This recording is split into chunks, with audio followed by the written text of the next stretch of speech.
Hello, today's lecture is going to go through week 1 objectives, week 1 material, help set up chapter 1 for this. There will also be additional lectures for chapter 2 that you should go through as well.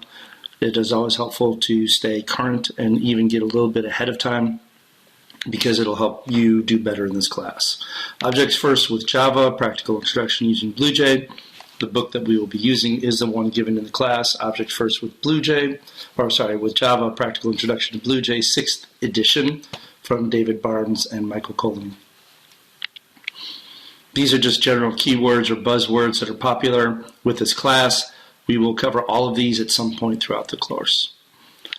The main goals are to get you sound knowledge of programming principles, sound knowledge of object orientation, ability to critically assess the quality of a small software system, and you'll actually have the ability to implement small Java applications.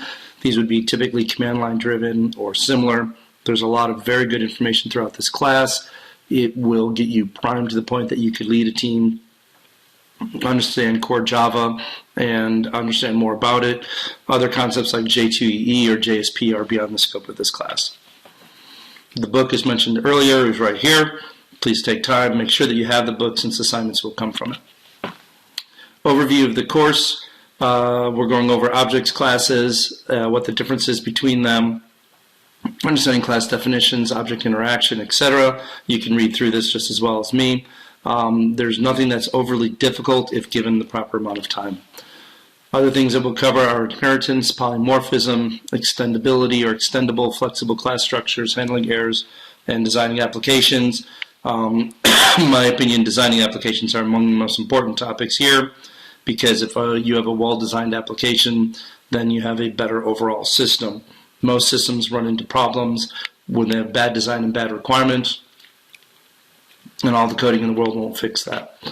Other things are advanced material, two-dimensional arrays, etc. We'll probably skip those for this class unless we find ourselves sailing through this very, very quickly. Classes of objects. Classes of objects are fundamental to much of early parts of this course. A class, if you think of that, is just a category of things like a template or a blueprint. Object belongs to a particular class and has individual characteristics. Perhaps not 100% great in all debates and lectures. I look at it as a class is the definition and the object is the realization of that definition. But we'll get to more of that later. The figures project I'm going to hold off on and record a separate demo for. Fundamental concepts. Object, class, method, parameter, and data type. These are important to understand. I will use different words for many of these. Methods, you also hear me say functions. Parameter, you hear me say variables. Data type, you'll hear me say variables as well. They're somewhat interchangeable. What's understandable or what's required is that you understand how they're used in the context that they're being used in to really understand more about what's being said. The class represents all similar objects of a kind, example, a car. My analogy I like to use is a house, so you also hear me bring up a house as an example. Or even we could use a classroom. You're all in a classroom, albeit virtual or in person, but it represents people who have a similar interest in Java or have a similar background in Java or similar goal in learning Java. That would be your class. Objects represent the things from the real world or some problem domain, example, that red car. So what they're drawing is a slight nuance, if you will, that the class is the definition and the object is the realization or the actual version of it. Objects are in memory, classes are again, it's code, it's definitions. You'll see us later draw class diagrams and object diagrams, and hopefully that'll further illuminate and cover what we're talking about. Methods and parameters. Objects have operations which can be invoked. So Java calls them methods. I call them functions. Methods is the closer term, but people who've been around for a minute will call them methods or functions. Again, it's viewed as an interchangeable word. Methods may have parameters to pass additional information needed to execute. So all a parameter is it's a placeholder for information.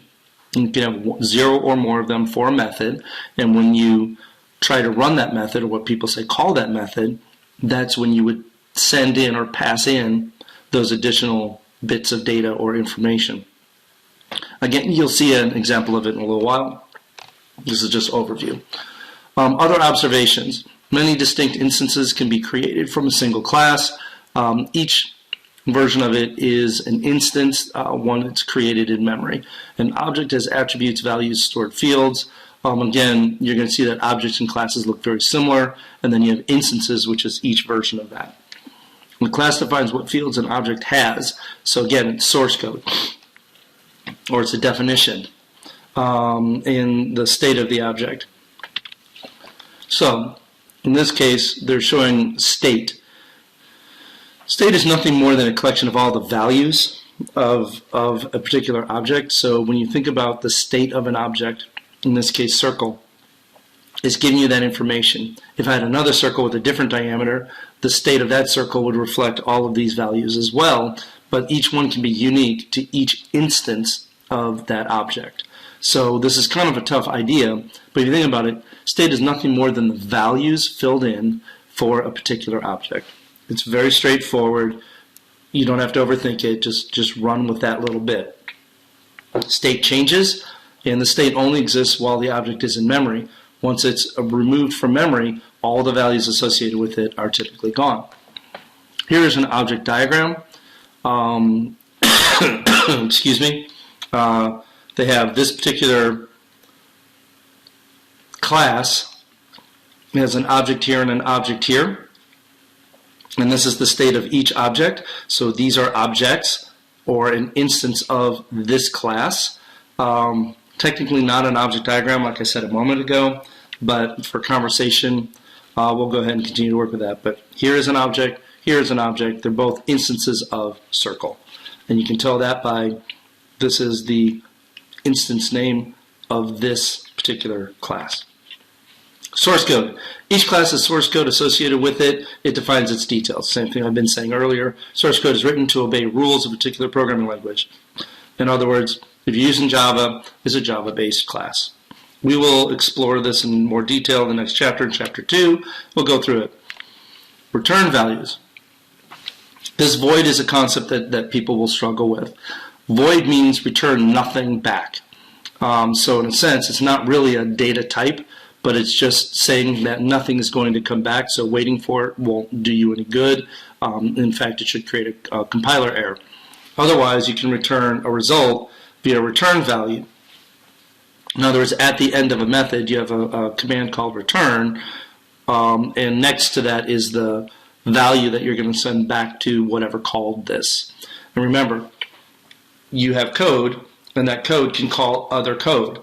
When it calls that other code, it calls what's called a method. That method then can send back a value to whatever called it. Okay? This is a head scratcher for some people. Most of you will get it, but others will struggle a little bit. There's more documentation in Chapter 1.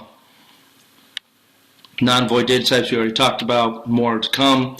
And then to review this overall presentation, classes model concepts, source code relies on those concepts. So in other words, source code defines what the class is. An object is the existence of it in memory. Each existence is an instance. State is really nothing more than a collection of all the values, and then some methods can return values. Past that, there's not a whole lot more. You don't always have to have a method return a value, and then we're going to go through all kinds of different ways of declaring things. Most programs contain multiple classes. For Java, that's true. I created a video for you called Hello World. That is a very short video that helps you build a one-class application to test. At runtime, objects interact with each other to realize the overall effect of the program. With that, this is a very quick presentation. Hopefully you've gained something from this, and you'll look for more information in our next lectures. I look forward to talking to you.